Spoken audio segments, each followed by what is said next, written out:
Po śmierci naszych rodziców w wypadku samochodowym moja chciwa siostra zażądała całego spadku w wysokości 12 milionów dolarów. Odpowiedziałam: dobrze, ale nigdy więcej się do mnie nie odzywaj. Ona uśmiechnęła się z arogancją. Minęły 3 miesiące. Mam na imię Jessica, mam 32 lata. Jeśli spodobał Ci się film, nie zapomnij zasubskrybować mojego kanału, włączyć powiadomień, zostawić lajka i komentarz pod filmem. Dorastając w naszym domu klasy średniej w Connecticut, nigdy nie przypuszczałam, że stracę rodziców w jednym tragicznym wypadku, a tym bardziej nie spodziewałam się największej zdrady ze strony własnej siostry. Gdy ostatnia wola naszych rodziców ujawniła zaszyfrowany spadek w wysokości 12 milionów dolarów, coś w Megan zmieniło się diametralnie. Siostra, z którą kiedyś budowałyśmy forty z koców, zmieniła się na moich oczach. Jej znajoma twarz stwardniała pod naporem chciwości, żądając wszystkiego, co nasi rodzice zostawili. Nie miałam pojęcia, że jej zwycięstwo będzie tak ulotne, czy że karma uderzy z tak idealnym wyczuciem czasu. Jeśli oglądasz to teraz, zostaw komentarz, z jakiego miejsca mnie oglądasz i subskrybuj, by posłuchać, jak w końcu zapadła sprawiedliwość. Kiedy plan mojej siostry rozpadł się spektakularnie, wspomnienia z dzieciństwa powróciły. Jak Megan i ja biegałyśmy między zraszaczami w ogrodzie za domem, nasze śmiechy łączyły się z letnim powietrzem. Miałam wtedy 7 lat, ona 9, siostrzana wieś wydawała się niezniszczalna. Nasz ojciec, Robert, pracował jako inżynier w lokalnej firmie produkującej sprzęt medyczny, często przynosił do domu prototypy i wymyślne urządzenia, które nas zachwycały. Matka, Eleanor, uczyła literatury w miejscowym liceum. Jej pasja do książek wypełniała nasz 4-pokojowy dom kolonialny, po brzegi półki pękały od zbiorów, a powietrze było nasycone zapachem zużytych książek kieszonkowych. Nie byliśmy bogaci, ale nigdy niczego nam nie brakowało. Tata spędzał wieczory w garażu, dłubiąc przy swoich projektach obok pracy w biurze. Niewielu wiedziało, że jeden z tych projektów całkowicie odmieni nasze życie. Gdy miałam 15 lat, tata opracował przełomowe urządzenie do bezinwazyjnego monitorowania poziomu glukozy u diabetyków. Firma zauważyła potencjał natychmiast i przyspieszyła rozwój. W ciągu 2 lat urządzenie zostało opatentowane i weszło do produkcji. Szpitale i kliniki w całym kraju zaczęły składać zamówienia. To CO zaczęło się jako skromny dostawca sprzętu medycznego. Zmieniło się w lidera technologii zdrowotnej, a wynalazek taty został sztandarowym produktem. Mimo rosnącego sukcesu firmy i ugruntowanej pozycji ojca, nasi rodzice pozostali niezwykle skromni. Zostali w tym samym domu, jeździli praktycznymi samochodami i kontynuowali swoje proste życie. Matka mawiała: pieniądze zmieniają kierunek, nie ludzi. Gdy Megan wspomniała o przeprowadzce do większego domu albo kupnie luksusowego auta, jedyne zmiany, jakie zauważyliśmy, to ulepszenia w garażu taty oraz coraz bardziej egzotyczne wakacje rodzinne. W okresie dorastania nasze drogi się rozeszły. Ja odziedziczyłam pragmatyzm i mentalność służenia, cechy rodziców. Megan natomiast coraz bardziej skupiła się na pozorach i statusie społecznym. Wstąpiła na prestiżowy uniwersytet, szybko dołączyła do najbardziej ekskluzywnego towarzystwa, zaprzyjaźniła się z dziećmi wysoko postawionych wykonawców i zaczęła spotykać się z Bradleyem, studentem ekonomii, pełnym ambicji, mającym na celu chwałę na Wall Street. Kiedy skończyła studia, dziewczyna, która kiedyś pomagała mi ratować robaki z chodnika po burzach, stała się niemal nie do poznania. Jej rozmowy telefoniczne z domu nagle stały się rzadsze i zazwyczaj dotyczyły pieniędzy na nowe mieszkanie w Nowym Jorku albo drogie ubrania do pracy w marketingu. Megan i Bradley wzięli wystawny ślub. Nawet nasi rodzice zmarszczyli brwi przy koszcie, ale zapłacili bez narzekań. W międzyczasie ja ukończyłam studia na kierunku edukacji i zaczęłam nauczać dzieci ze specjalnymi potrzebami w lokalnej szkole podstawowej. Megan nigdy nie zataiła swojego rozczarowania moim wyborem. Cały ten potencjał zmarnowany na malowanie palcami z dzieciakami rzuciła kiedyś przy kolacji, aż mama prawie się zakrztusiła winem. Bradley często kierował rozmowy ku inwestycjom, sugerując, że powinniśmy przelać nasze pieniądze na inwestycje inaczej niż tradycyjne, nisko oprocentowane lokaty. Mimo że wartości firmy taty rosną, ekspansja na rynki międzynarodowe, kolejne patenty, majątek rodziców znacząco wzrósł. A oni wciąż zachowywali dyskrecję. Mama ciągle przycinała kupony, tata sam zmieniał olej w swoich samochodach. Ostatni raz spędziliśmy razem czas na 35. rocznicy ich ślubu. Tata zarezerwował prywatny pokój w ulubionej włoskiej restauracji. Nic luksusowego, za to sentymentalnego miejsca, gdzie odbyła się ich pierwsza randka. Meghan spóźniła się godzinę i Bradley nie mógł oderwać się od telefonu, śledząc na bieżąco notowania rynkowe przez całą kolację. Gdy tata z dumą oznajmił: zostałam nominowana do nauczyciela roku, Meghan przewróciła oczami. Gratulacje, że jesteś najlepsza, zarabiając tyle, ile najmniej, mruknęła wystarczająco głośno, by usłyszałam. Mama rzuciła w jej stronę surowe spojrzenie, ale moment został chwilowo zapomniany, gdy tata wyciągnął prezenty z okazji rocznicy. Mama przywróciła do życia starą, pierwszą rodzinną biurko kreślarskie taty, to przy nim powstał jego rewolucyjny wynalazek. Tata z kolei wyciągnął z kieszeni sekret zmówiony z antykwarykiem, pierwsze wydanie ulubionej powieści mamy. Radość w ich oczach, wynikająca z głębokiego znaczenia tych osobistych, niematerialnych podarunków, najwyraźniej zirytowała Meghan. Wymieniły spojrzenia z Bradleyem, gdy wychodzili z restauracji. Mama objęła mnie mocno, szeptając: nigdy nie zatracaj tego, co naprawdę się liczy, Jessie. 2 tygodnie później, w deszczowy wieczór we wtorek, przyszła ta wiadomość, która zmieniła wszystko. Mama i tata wracali z charytatywnego wydarzenia, kiedy tir przejechał przez barierki autostrady i uderzył w ich samochód. Siła uderzenia była potworna, policjant przekazał to ze śmiertelną powagą przez telefon, potwierdzając, że oboje nie przeżyli. Bez chwili wahania zadzwoniłam do Meghan. Głos mi się załamał, gdy przekazywałam niepojętą, tragiczną nowinę. Przez ułamek sekundy usłyszałam w głosie siostry nie kobietę pochłoniętą statusem, lecz dziecko, które kiedyś prowadziło mnie za rękę pierwszego dnia w przedszkolu. Spotkałyśmy się w szpitalu, padłyśmy w ramiona jedna drugiej na sterylnym korytarzu.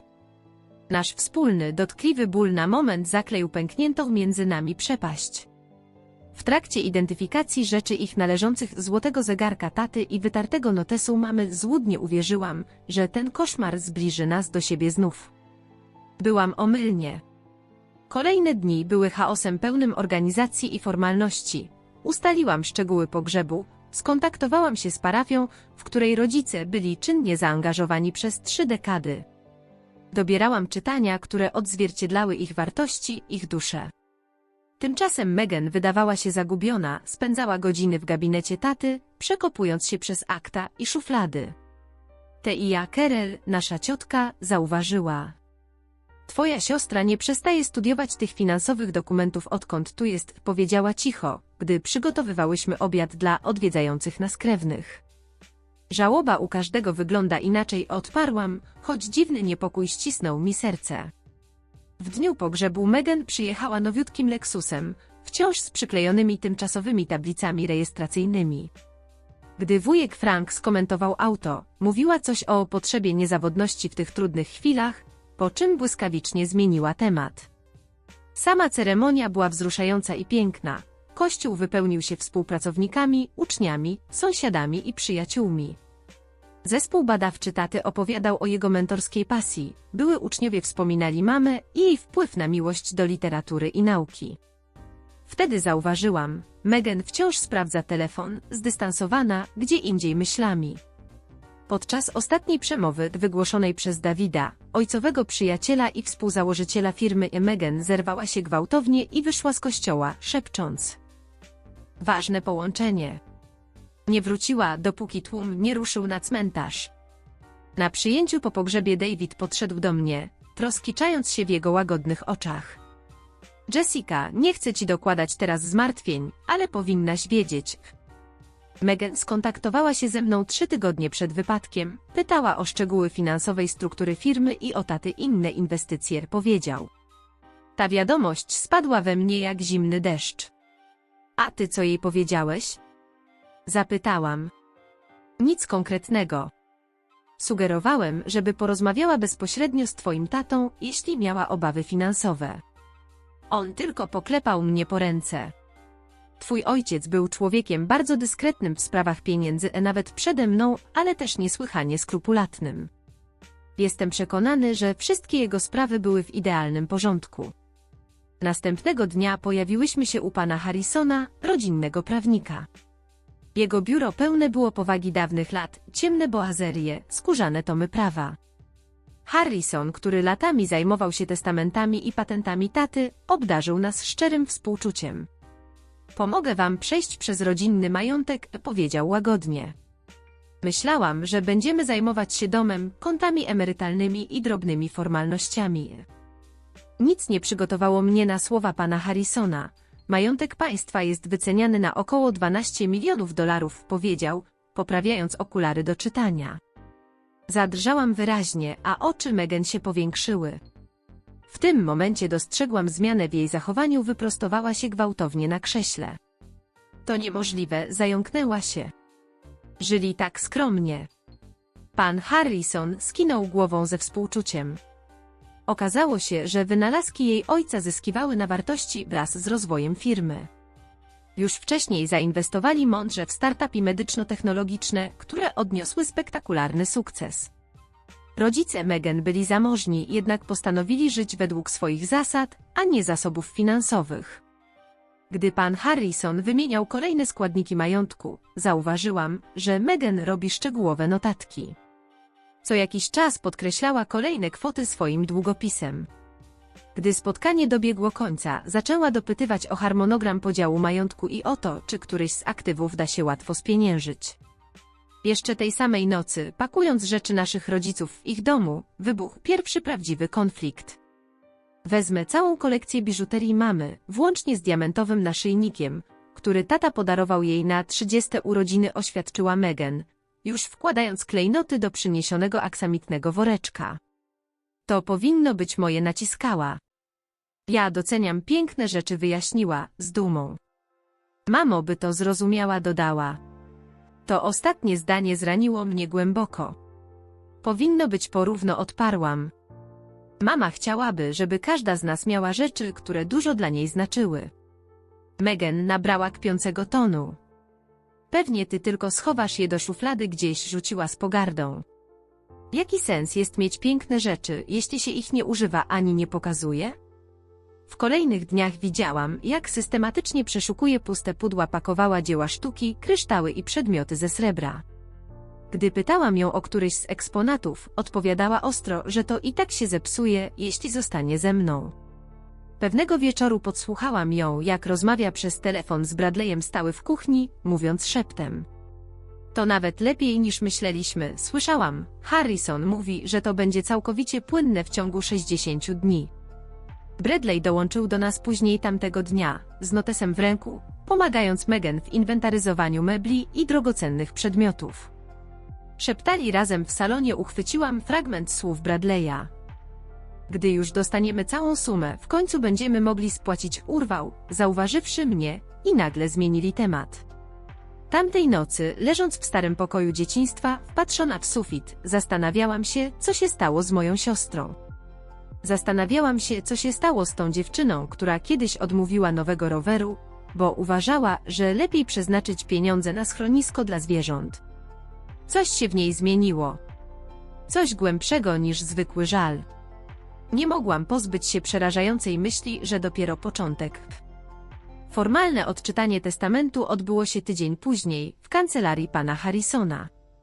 Megan pojawiła się tam z Bradleyem, oboje ubrani poważnie, jakby przyszli na zebranie biznesowe, a nie rodzinną ceremonię. Rodzice zostawili prosty testament, mruknął pan Harrison z pełną powagą. Majątek zostanie podzielony porówno między wami, po uwzględnieniu konkretnych zapisów na rzecz biblioteki miejskiej i uczelni, z której pochodził wasz tata. Gdy skończył, zauważyłam, że ramiona Megan się napinają, a dłoń zaciska się na skórzanej kopercie. Czy coś nie w porządku, Megan? Zapytał pan Harrison, zauważając jej reakcję. Właściwie tak, odparła, a jej głos zyskał ostry ton, który przypomniał mi nasze dziecięce kłótnie.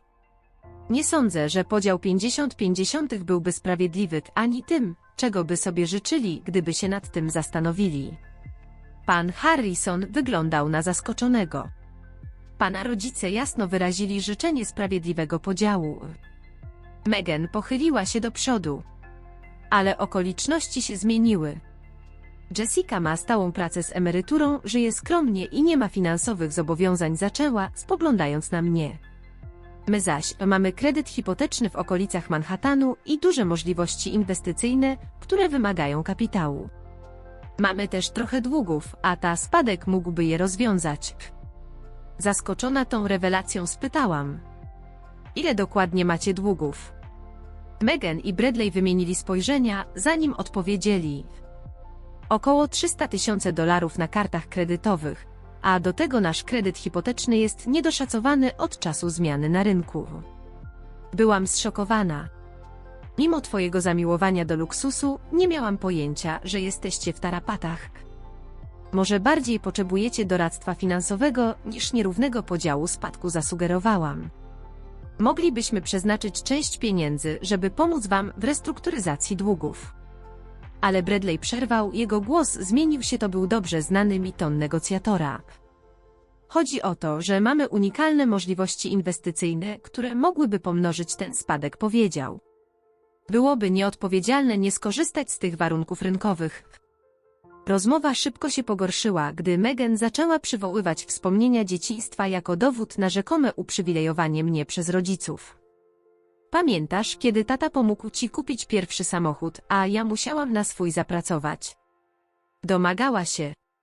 Albo kiedy mama sfinansowała twoje studia pedagogiczne, a skrytykowała ten mój tytuł z marketingu. Byłam oszołomiona. Tata pomógł ci, bo pracowałaś na pół etatu w organizacji non-profit, odpowiedziałam. Ty zarabiałaś dwukrotnie więcej niż ja na stażu w korporacji. Kropka. I mama zakwestionowała twój tytuł, bo aż 4-krotnie zmieniałaś specjalizację. Nie dlatego, że jej nie wspierałam. Spotkanie skończyło się bez żadnych ustaleń, powiedziała z nagłym westchnieniem. Pan Harrison zasugerował, byśmy dali sobie czas na przemyślenie wszystkich opcji. W geście pojednania zaproponowałam spotkanie przy lunchu następnego dnia, w neutralnym miejscu, kawiarni Riverside Cafe, idealnym do rozmów o kompromisach. Gdy Megan weszła, nie przyszła sama. Towarzyszyła jej kobieta o ostrych rysach twarzy, w idealnie skrojonym garniturze. Przedstawiła się jako Sarah Miller, adwokatka Megan. Przyszłaś z prawnikiem na lunch? Zapytałam, nie kryjąc niedowierzania. Megan wzruszyła ramionami. Potrzebuję kogoś, kto ochroni moje interesy. To, co miało być rodziną, zmieniło się w quasi-prawniczą negocjację. Pani Miller zaczęła insynuować, że w ostatnich latach rodzice wyraźnie darzyli Megan większą sympatią. To absurdalne, rzuciłam. Rodzice odwiedzali mnie częściej tylko dlatego, że mieszkam bliżej. Megan podniosła głos. Odwiedzali cię z obowiązku. Jej słowa zabrzmiały tak głośno, że wszyscy w kawiarni zwrócili na nas uwagę. Zawsze byli rozczarowani twoimi życiowymi decyzjami. Spotkanie skończyło się w dramatycznym stylu. Megan i jej adwokatka wstały i wyszły, zostawiając mnie samą przy nietkniętej sałatce, otoczoną ciekawskimi spojrzeniami. Późnym wieczorem rozpoczęła się lawina wiadomości. Najpierw pojawiły się oskarżenia. Zawsze manipulowałaś tą całą dziewczyną z dobrego domu. Później ultimatum. Albo zgodzisz się na podział 70-30, albo będę podważać testament i ciągniemy się po sądach przez lata. Na koniec subtelne groźby. Mam dowody, że ojciec nie był w pełni poczytalny, podpisując ostatni testament. Czy naprawdę chcesz, żeby to wyszło na jaw? Sytuacja eskalowała, gdy zaczęłam odbierać telefony od dalszej rodziny. Kuzynka Brenda płakała, pytając, dlaczego ukrywam rodzinne klejnoty, które należą do wszystkich, jak twierdziła Megan. Wuj Bob oskarżał mnie, że wpłynęłam na decyzje biznesowe ojca tuż przed jego śmiercią. Jasne stało się, że Megan systematycznie kontaktuje się z krewnymi, przedstawiając mnie jako manipulatywną, chciwą osobę. Na ratunek przyszła mi przyjaciółka Emilii. To klasyczna, zastraszająca taktyka, tłumaczyła przy kawie w moim mieszkaniu. Megan próbuje cię wykończyć psychiczną presją i to skutecznie. Dzięki Emilii odkryłam przerażającą prawdę. W tygodniach poprzedzających śmierć rodziców, Megan spotkała się z 3 adwokatami do spraw spadków. Jeden z nich po kilku drinkach na spotkaniu Stowarzyszenia Adwokatów wyjawił znajomej Emily, że Meghan pytała o sposoby unieważnienia testamentu z powodu rzekomej niezdolności ojca do samodzielnego myślenia i tydzień przed tragicznym wypadkiem. Byłam zdruzgotana. Meghan planowała to, gdy nasi rodzice wciąż żyli. Kolejne potwierdzenie moich podejrzeń przyszło nocą, gdy Bradley zjawił się niespodziewanie w moim mieszkaniu. Wizualnie bez skazy, niczym menadżer na spotkaniu firmowym, usiadł na mojej kanapie. Meghan jest w trudnym stanie emocjonalnym, zaczął, jakby prowadził negocjacje, żałoba różnie się objawia. Czy z tego powodu rozsyłała kłamstwa o mnie rodzinie? Zapytałam bez ogródek. Bradley na chwilę skrzywił się niekomfortowo. Chcę rozmawiać o rozwiązaniach, powiedział. Proponuję, żebyś zrezygnowała ze wszystkiego z wyjątkiem 500 000 zera, resztę zostawimy Meghan. W ten sposób każdy dostaje, czego potrzebuje. Ty prowadzisz zajęcia i żyjesz spokojnie, ona dostaje większą część, a nikt nie musi wchodzić na drogę prawną. Gdy odmówiłam, przyjazna fasada Bradley'a pękła. Meghan nie odpuści. Będzie walczyć latami. Zastanów się, czy połowa pieniędzy jest warta twojego spokoju ducha, rzucił, odchodząc. Jego ostatnie słowa: rodzina powinna pozostać razem. Jessica, nie zmuszaj Meghan do wyboru, przeniknęły mnie lodowatym chłodem. Tamtej nocy, sama w milczącym mieszkaniu, zrozumiałam, że siostra, którą znałam, już nie istnieje. Została zastąpiona kimś, kto chce zniszczyć naszą więź dla pieniędzy, których chyba nigdy naprawdę nie chciała, nawet tort. 3 dni po wizycie Bradley'a przyszedł kurier z grubą kopertą. Zawierała formalne zawiadomienie. Meghan złożyła pozew o unieważnienie testamentu naszych rodziców z powodu wpływu niedozwolonego. Dołączone oświadczenie było pełne fałszywych zarzutów i przez łzy i palące słowa, które ledwie mogłam doczytać do końca. Meghan twierdziła, że w ostatnich miesiącach życia naszego ojca systematycznie go izolowałam, manipulując nim, by utrzymać równy podział w testamencie, mimo jego rzekomego pragnienia hojniejszego zabezpieczenia jej przyszłości. Dokument przedstawiał mnie jako wyrachowaną i manipulującą osobę, sugerując, że wykorzystałam pogarszający się stan psychiczny naszej matki, aby zapewnić sobie równą część majątku. Każde stwierdzenie było wyolbrzymione, każde wydarzenie przekręcone. Niewinne interakcje stawały się mrocznymi intrygami. Kolacja, którą zorganizowałam z okazji rocznicy ślubu naszych rodziców, została przedstawiona jako pretekst do odcięcia Meghan od rodziny. Cotygodniowe rozmowy telefoniczne z mamą zamieniły się w narzędzie kontroli i monitorowania jej kontaktów. Atak prawny przybrał nowy wymiar, gdy dowiedziałam się, że Meghan zatrudniła prywatnego detektywa, aby śledził moje działania. Emily zauważyła ten sam samochód zaparkowany w pobliżu mojego mieszkania przez 3 dni z rzędu. Zanotowała numer rejestracyjny, a jej znajomy z policji potwierdził, że auto należy do agencji detektywistycznej specjalizującej się w cywilnych przypadkach nadzoru. Stres zaczął przenikać każdy aspekt mojego życia. Sen stał się nieosiągalny, przerywany zgrzytaniem zębów i koszmarami, w których błądziłam po opuszczonych domach, szukając moich rodziców. Ataki paniki dopadały mnie w supermarketach i podczas zebrań szkolnych. Podwójna trauma żałoby i zdrady zostawiła mnie pustą w środku, wykonującą automatyczne ruchy codzienności, podczas gdy wewnętrznie się rozpadałam. Mój dyrektor zauważył moje pogarszające się samopoczucie. Z serdecznością zasugerował, żebym wzięła urlop. Dzieci potrzebują cię w twojej najlepszej formie, powiedział łagodnie. Daj sobie czas na uzdrowienie. Niechętnie zgodziłam się na miesięczny urlop. W tym czasie rozpoczęłam terapię u dr Williams, SPECJALISTKI od żałoby i rodzinnych konfliktów. Doświadczasz skomplikowanej żałoby, wyjaśniła podczas naszej drugiej sesji. Naturalny proces przeżywania straty został zakłócony i spotęgowany przez konflikt spadkowy.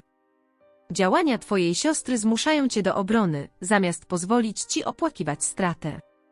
Jedynym promykiem światła w tym mrocznym okresie była moja przyjaźń z Markiem, nauczycielem historii w naszej szkole.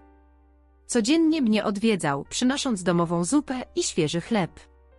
Czasem po prostu siedział obok mnie w milczeniu, gdy brakowało mi słów. Jego obecność stała się kotwicą, kiedy wszystko inne dryfowało w nieznane. Nie rozmawiałem z bratem przez 5 lat po śmierci naszej babci, wyznał pewnego wieczoru. Pieniądze ujawniają prawdziwe oblicza ludzi. Zbierając albumy ze zdjęciami z domu rodziców, natrafiłam na coś, co potwierdziło moje najgorsze obawy co do tego, jak daleko Megan jest w stanie się posunąć. Małe urządzenie nagrywające, starannie ukryte za książkami na półce w salonie. Drżącymi dłońmi natychmiast zadzwoniłam do Megan. Podsłuchujesz dom naszych rodziców? Zapytałam, nie kryjąc oburzenia. Jej odpowiedź była lodowato-rzeczowa. Potrzebuję dowodów. Ukrywasz aktywa. Mój prawnik zalecił dokumentację. Nasza ostateczna konfrontacja miała miejsce w kuchni naszych rodziców. Na lodówce wciąż wisiały stare zdjęcia rodzinne, jedno przedstawiało mnie i Megan, jak razem lepimy bałwana, nasze młode twarze zaróżowione od mrozu i szczęścia. Przyszłam tylko odebrać ostatnie rzeczy, kiedy Megan pojawiła się niespodziewanie. Dzwonił Harrison, rzuciła bez wstępu. Mówi, że blokujesz dostęp do funduszy. Bo testament jest zaskarżony, sąd zamroził majątek. To ty zaskarżyłaś testament, przypomniałam jej. Oczywiście, że nie można teraz nic wypłacić. Maska opanowania Megan w końcu pękła. Potrzebuję tych pieniędzy teraz, nie za kilka lat i nie po całym tym prawniczym piekle. Bradley ma inwestorów, którzy czekają. Kiedy zaproponowałam jej rozmowę z doradcą finansowym, prychnęła gorzko. Nie masz pojęcia, ile kosztuje prawdziwe życie. Twoja pensyjka nauczycielki, skromne mieszkanko. Ty sobie żyjesz z tej swojej moralnej wyżyny i oceniasz mój styl życia. Nie oceniam twojego stylu życia, odparłam chłodno. Oceniam, co jesteś gotowa zrobić, żeby go utrzymać. Kłótnia eskalowała, aż Megan uderzyła w stół dłońmi rozłożonymi na blacie kuchennym, tym samym, na którym kiedyś piekłyśmy z mamą świąteczne ciasteczka. Podpisz wszystko poza $500,000, które oferuje Bradley, albo przysięgam, że będę to ciągnąć, aż połowę i tak wezmą prawnicy. Jej oczy, kolorystycznie identyczne z oczami naszej matki, ale bez jej ciepła, wpatrywały się we mnie twardo. Już wydałam pieniądze z przewidywanego spadku. Potrzebuję tych pieniędzy. Teraz. Nie cofnę się.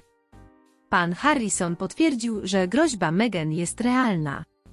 Przygotował obszerną dokumentację, choć w znacznej mierze spreparowaną. Obalenie każdego zarzutu zajmie czas i pochłonie poważne koszty prawne. Cała sprawa może się ciągnąć od 2 do 3 lat, a znaczna część majątku zostanie poświęcona na honoraria adwokatów. Tego wieczoru usiadłam w ogrodzie rodziców. To tutaj tata nauczył nas nazw gwiazdozbiorów, a mama suszyła kwiaty, by wkładać je do zakładek do książek. Myśl, że spuścizna naszych rodziców zostanie pożarta przez sądowe batalie i skłóci nas siostry, była nie do zniesienia. Dla nich pieniądze nigdy nie były najważniejsze. To, co ocenili, to rodzina, uczciwość, wspólne życie pełne celu i miłości. Rano podjęłam decyzję, zamiast toczyć długą batalię sądową, która zniszczy to, co z naszej rodziny pozostało i uszczupli majątek, wycofam się. Postanowiłam przyjąć niekwestionowaną część, zaakceptować, że pozostanę z kwotą, która po uwzględnieniu zapisów i podatków wyniesie około 0,0000. To znacznie mniej, niż należałoby mi się legalnie, ale pozwoli zachować zdrowie psychiczne i w moje sposób uczcić pamięć rodziców. Spotkanie w biurze pana Harrisona było jak emocjonalne zakładnictwo. Megan przyszła z Bradleyem i swoją prawniczką, wszyscy ubrani bez zarzutu, jakby przyszli świętować sukces. Pan Harrison nie krył dezaprobaty, gdy wręczałam dokumenty, rezygnując z reszty majątku. Jesteś pewna? Zapytał cicho. Dowody, które przedstawiła Megan, są w najlepszym razie wątpliwe. Z czasem moglibyśmy skutecznie je podważyć. Skinęłam głową, unikając spojrzenia Megan. Tak, chcę, żeby to się skończyło. Gdy podpisywałam, zobaczyłam na twarzy Megan lodowaty uśmiech, jakiego nigdy wcześniej nie widziałam. Perfekcyjnie powiedziała, sprawdzając podpis. Wiedziałam, że w końcu rozum weźmie górę. To, co bolało bardziej niż utrata majątku, to jej odmowa na samą myśl rozmawiania o przedmiotach sentymentalnych. Kiedy spytałam, czy możemy podzielić rodzinne albumy z fotografiami i bożonarodzeniowe dekoracje, które mama zebrała dla każdej z nas, Meghan odpowiedziała zimno i obcesowo. Umowa obejmuje wszystkie aktywa. Jeśli zależało ci na pamiątkach, powinnaś to zabezpieczyć osobno. Bradley przeglądał dokumenty z kalkulacyjnym skupieniem, co chwilę szepcząc jakąś poprawkę Meghan. Nawet nie tknął kwestii więzi rodzinnych, dla niego wszystko było wyłącznie transakcją. Gdy wychodzili, Meghan zatrzymała się w drzwiach. Myślę, że to dobrze, żebyśmy teraz się od siebie odsunęły, powiedziała, nie patrząc na mnie w oczy. Potrzebuję czasu, zajmę się kilkoma ważnymi projektami. Odezwę się, gdy sytuacja się uspokoi. Obie wiedziałyśmy, że nie ma zamiaru się odezwać. W następny weekend wróciłam do mojego starego dziecięcego pokoju. Meghan wyjechała. Bradley mówił, że zasłużyła na urlop po całej sprawie. Każda książka plus zabawki, szkolne certyfikaty, wszystko było naznaczone wspomnieniami, które dla Meghan były bez znaczenia w porównaniu z kapitałem. Emily i Mark pomogli mi się przeprowadzić. Ze swojego wygodnego mieszkania wprowadziłam się do mniejszego po drugiej stronie miasta. Redukcja była konieczna, bo wzięłam urlop bezpłatny z pracy nauczycielki. Mimo że umowa zapewniała mi stabilność finansową, to Emily powiedziała: Zinie, mogłaś tym razem dostać pieniądze, ale zachowałaś godność. To dużo więcej niż 12 milionów dolarów amerykańskich. Zamiast pozwolić, by pieniądze z umowy pozostały w cieniu goryczy, postanowiłam uczcić rodziców tak, jakby tego chcieli. Założyłam stypendium pamięci w instytucie, gdzie mama uczyła. Przeznaczyłam 200 000 dolarów amerykańskich na pomoc uczniom z trudnych środowisk, którzy chcieliby zostać nauczycielami. Lokalna gazeta opublikowała niewielki artykuł o stypendium, cytując mnie na temat zaangażowania naszych rodziców w edukację i służbę społeczności. Starannie unikałam wzmianki o spadkowej batalii. Na kontach Meghan w mediach społecznościowych pojawiało się coraz więcej treści świadczących o niespodziewanym zysku zdjęcia z nowymi. W rozległej posiadłości położonej na ekskluzywnych przedmieściach, Meghan stała jak z reklamy luksusu, na nadgarstku miała zegarek, który rozpoznałam jako wart więcej niż moja roczna pensja nauczycielki. Bradley z dumą pozował obok Tesli z spersonalizowaną tablicą rejestracyjną.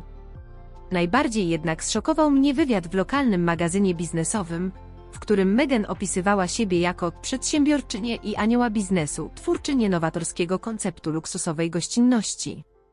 Artykuł wspominał o niedawno pozyskanym kapitale, nie podając jednak jego źródła, co sprawiało wrażenie, że Meghan samodzielnie osiągnęła finansowy sukces.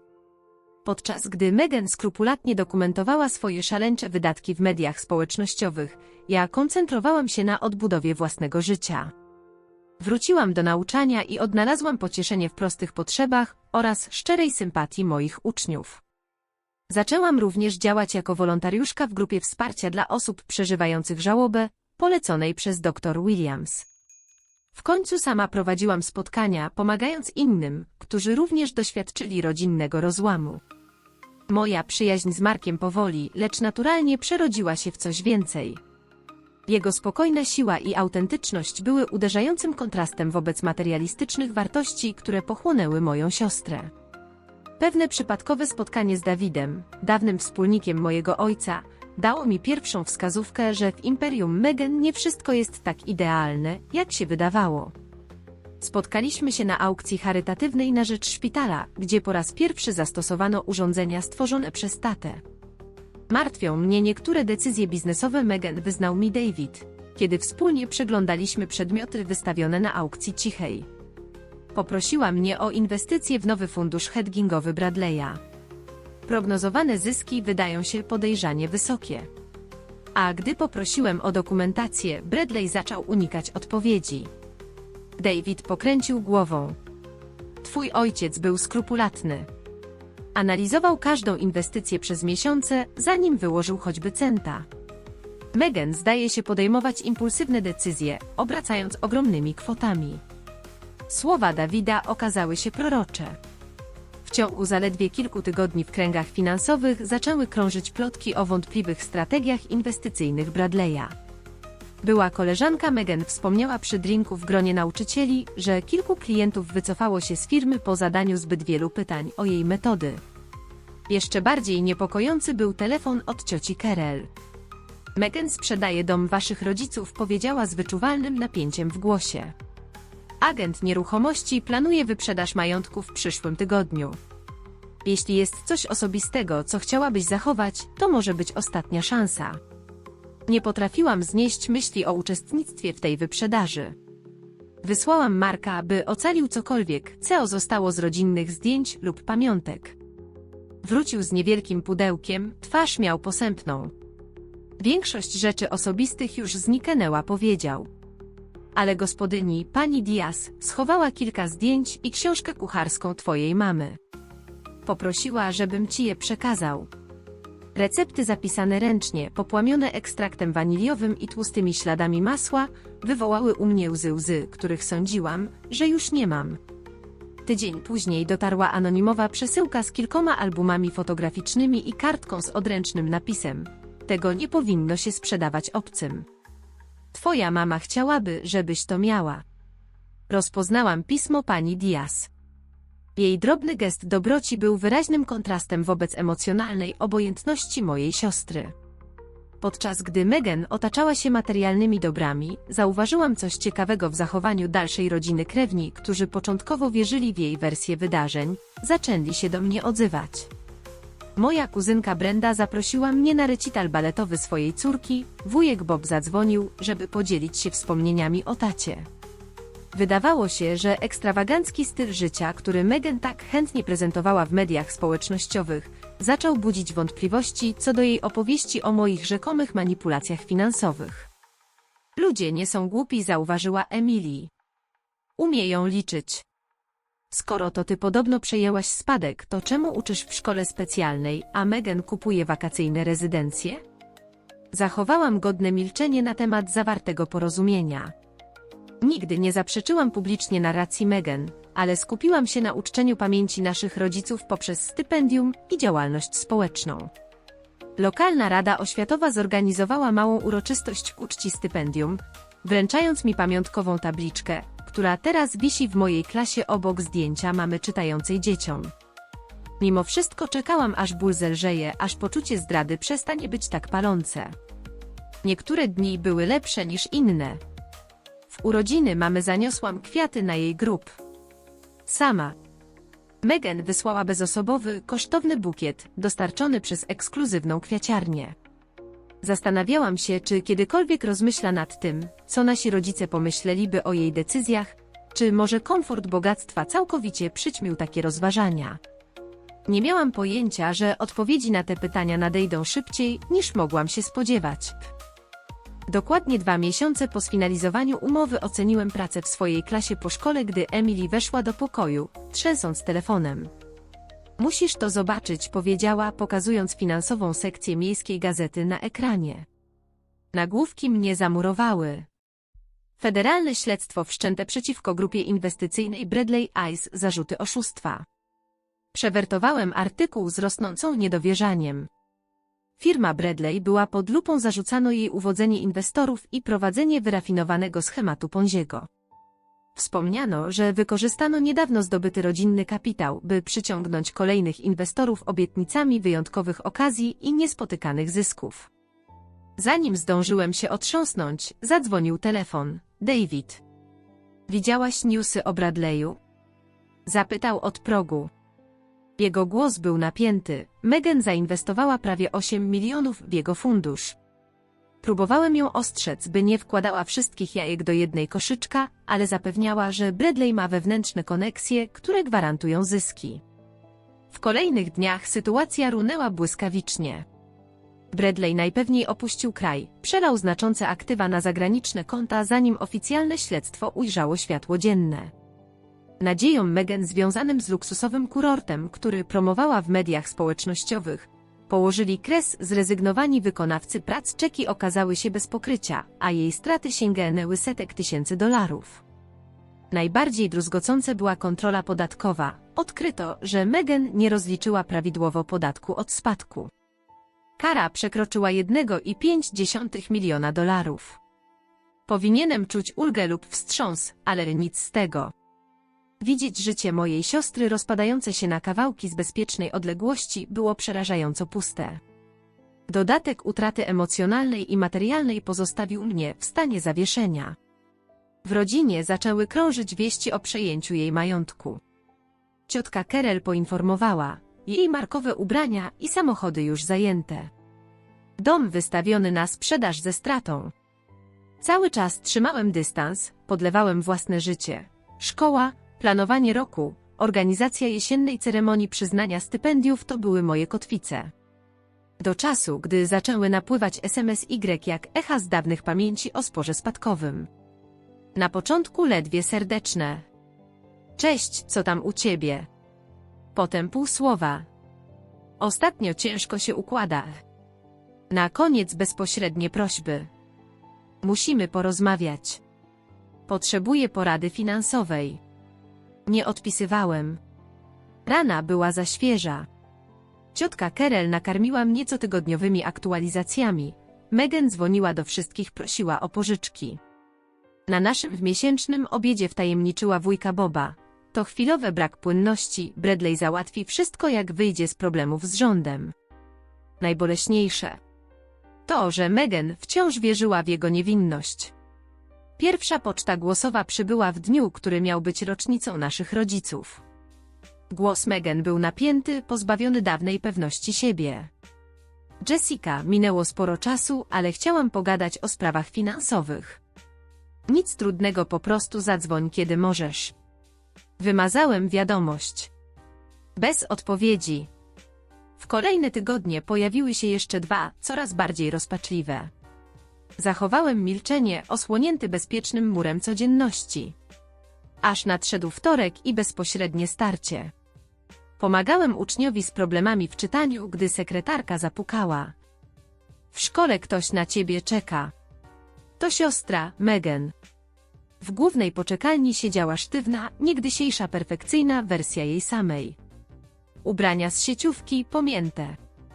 Zniszczona manicure, włosy bez fryzury. Wstała oszle, poprawiła spódnicę, a głos drżał. Dziękuję, że przyszłaś, ton zimny, jak na spotkanie biznesowe, niesiostrzane. Cisza towarzyszyła nam aż do kawiarni. Nic nie mówiąc, pochłaniałyśmy kawę, zimne i niepokoje we wspólnym milczeniu. Megan otrząknęła i zaczęła. Pewnie słyszałaś o mojej sytuacji.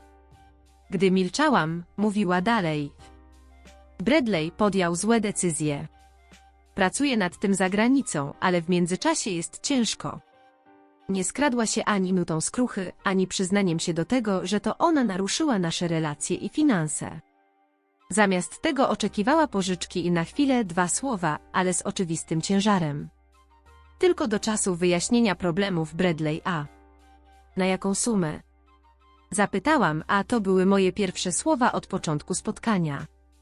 Wymieniła kwotę niemal równą temu, co zawierał mój spadek.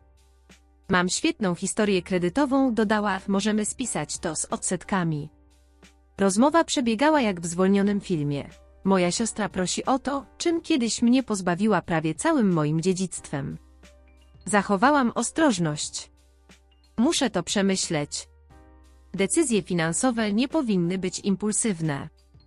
Zdałam sobie sprawę z ironii, podawałam jej identyczne rady, które kiedyś ona zignorowała. 2 dni później kolejny cios. Wpłynęła publikacja w mediach finansowych, demaskująca oszukańczy schemat inwestycyjny Megan i Bradley a. Okazało się, że ogromna część rodzinnego majątku rodziców nie poszła na legalne inwestycje, tylko na spłatę wcześniejszych inwestorów i finansując swój luksusowy styl życia, Megan teraz naprzeciw możliwym konsekwencjom prawnym sama odkryła, że śledztwo wykazało obecność jej podpisów na niezliczonych i wątpliwych dokumentach. Gdy Megan ponownie zadzwoniła, jej opanowanie rozsypało się całkowicie. Przez łzy przyznała, że Bradley zostawił ją bez niczego, przekazał pozostałe płynne aktywa na konta, do których nie miała dostępu, i zniknął. Najbardziej druzgocące było wyznanie, że nigdy naprawdę nie rozumiała dokumentów prawniczych przygotowanych przez Bradley'a. Po prostu podpisywałam to, co mi podsuwał, szlochając, mówiła. Ufałam mu bezgranicznie, powtarzał, że to standardowe zapisy w celu ochrony majątku. Siostra, która dotąd szczyciła się swoją przedsiębiorczością i finansową światowością, podpisała dokumenty pełnomocnictwa, które dały Bradleyowi całkowitą kontrolę nad jej sprawami. W rządzy majątku, który ją dzielił, oddała wszystko mężczyźnie, który cenił bogactwo ponad wszystko, nawet ponad nią samą. Ostateczna ironia pojawiła się, gdy Meghan przyznała, że podczas sporu o spadek nigdy nie przeczytała całości dokumentów, które złożyła jej adwokatka. Bradley ogarnął to wszystko, powiedziała cicho. To był tylko standardowy procedur, miałam dostać to, co mi się należało. To, co mi się należało, słowa te odbiły się echem, idealnie powtarzając brutalną symetrię manipulacji Bradleya, który zamknął w ten sposób swój krąg. Umowa prawna Meghan została sfinalizowana 6 miesięcy po zaginięciu Bradleya. Dzięki współpracy z władzami uniknęła więzienia, ale kary finansowe i obowiązek prac społecznych były surowe. Majtek zamrożony, reputacja w strzępach stanęła w obliczu upokarzającej rzeczywistości, której żadne luksusowe ubrania nie były w stanie zakamuflować. Po głębokim namyśle i konsultacji z dr Williams podjęłam decyzję, która zaskoczyła wielu znających naszą historię. Zaoferowałam pomoc Meghan w podstawowych wydatkach, nie w luksusowym stylu, do którego się przyzwyczaiła, ale wystarczającą kwotę, by utrzymała skromne mieszkanie i podstawy, odbudowując życie od nowa. Dlaczego jej pomagasz po tym wszystkim? Zapytał Mark podczas kolacji, gdy omawialiśmy moją decyzję. Pytanie słuszne, a moja odpowiedź mnie samej zabolała, bo to by zrobili nasi rodzice. Jej pieniądze zniszczyły naszą relację, ale może nie muszą definiować naszej przyszłości. Moja pomoc była uzależniona od warunków. Meghan musiała podjąć uczciwą pracę i udowodnić odpowiedzialność finansową. Dzięki kontaktom Davida zapewniłam jej posadę administracyjną w mojej szkole. Skromny krok w dół z korporacyjnego statusu, ale stabilna praca z benefitami medycznymi. Transformacja Meghan nie przyszła od razu ani bez potknięć. Gdy pierwszy raz zobaczyła swoje małe biuro w administracyjnym skrzydle szkoły, uchwyciłam błysk dawnej Meghan, lekko zmarszczony nos przy widmie fluorescencyjnego oświetlenia i mebli sprzed lat. Ale potrzeba okazała się potężnym motywatorem. Z czasem Meghan dostosowała się do nowej rzeczywistości. Praca w edukacji połączyła ją z dziedzictwem naszej matki w niespodziewany sposób. Z tygodnia na tydzień obserwowałam, jak moja siostra odkrywa na nowo wartości, które od lat były zakopane pod materialną pogoń. Zgłosiła się na ochotnika do szkolnych targów książki, tak jak robiła to matka, zaczęła przynosić domowe obiady zamiast zamawiać drogie jedzenie na wynos. Te drobne zmiany stopniowo przeradzały się w głębsze przewartościowanie. Nasi rodzice wychowali nas z jasnymi wartościami, które Meghan odrzuciła na rzecz wizji sukcesu według Bradleya. Teraz, pozbawiona pozorów bogactwa, zaczęła ponownie łączyć się z osobą, którą była, zanim pieniądze stały się dla niej miarą wszystkiego. Kilka miesięcy po rozpoczęciu pracy w szkole Meghan przyszła do mnie z pomysłem programu edukacji finansowej dla uczniów liceum. Gdybym znała podstawy inwestowania, może zakwestionowałabym obietnicę Bradleya, wyjaśniła. Może moglibyśmy pomóc młodym uniknąć podobnych błędów. Jej propozycja była dla mnie czymś więcej niż inicjatywą, to był podany mi pokój oliwny w świecie pełnym konfliktów. Z pozostałych środków z umowy założyłam małą fundację wspierającą cele, które cenili nasi rodzice: edukację, badania medyczne i programy sztuki społecznej. Gdy Meghan zapytała, czy może zostać wolontariuszką w inicjatywach fundacji, wiedziałam, że to kolejny krok ku jej osobistej odkupieniu. Rozbita kiedyś rodzina, rozdarta przez spór o spadek, powoli zaczęła się zbliżać dzięki tym pozytywnym zmianom.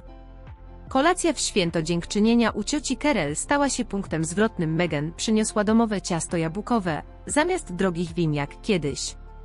Gdy rodzina dzieliła się wspomnieniami o naszych rodzicach, zauważyłam, że Meghan słucha uważnie, od czasu do czasu ocierając łzy. Po kolacji zabrała mnie do zacisznego solarium cioci Carol. Starałam się znaleźć właściwe słowa, zaczęła drżącym głosem.